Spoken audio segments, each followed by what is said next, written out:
આમ આદમી પાર્ટી દ્વારા અમારા રાષ્ટ્રીય કન્વીનર શ્રી અરવિંદ કેજરીવાલજીની પ્રેરક ઉપસ્થિતિમાં અમદાવાદના નિકોલ ખાતે આવેલા એક પ્રાઇવેટ પાર્ટી પ્લોટમાં આમ આદમી પાર્ટીના બૂથ કાર્યકર્તાઓની એક મીટિંગનું આયોજન કરવામાં આવ્યું હતું.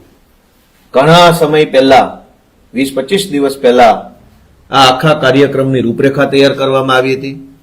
આ આખા કાર્યક્રમની તૈયારીના ભાગરૂપે પ્રાઇવેટ પાર્ટી પ્લોટ બુક કરવામાં આવ્યો, પોલીસને જાણ કરવામાં આવી, અરવિંદજીની તારીખ લેવામાં આવી, પ્રદેશ ટીમના સૌ સાથીઓને જાણ કરી, કાર્યકર્તાઓ સુધી મેસેજ પહોંચાડ્યો કે આપણે આ તારીખે આટલા વાગ્યે આ જગ્યાએ ઉપસ્થિત રહેવાનું છે.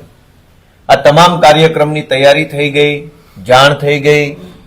ત્યારબાદ ગઈકાલે ભાજપ પક્ષે તાનાશાહી અને ગુંડાગર્દીની બધી હદ વટાવી.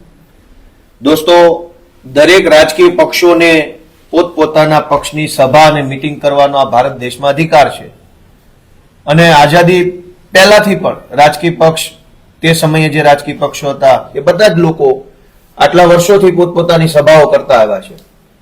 દેશના તમામ રાજ્યોમાં વિરોધ પક્ષો, સત્તા પક્ષો પોતપોતાની રીતે જાહેર સભાઓ, કાર્યકર્તા મિટિંગો કે અન્ય કાર્યક્રમો પક્ષના કરતા હોય છે. ક્યારેય કોઈ પક્ષના કાર્યકર્તાઓને કે કોઈ પાર્ટીને કાર્યક્રમ કરતા રોકવાની બાબત બની નથી.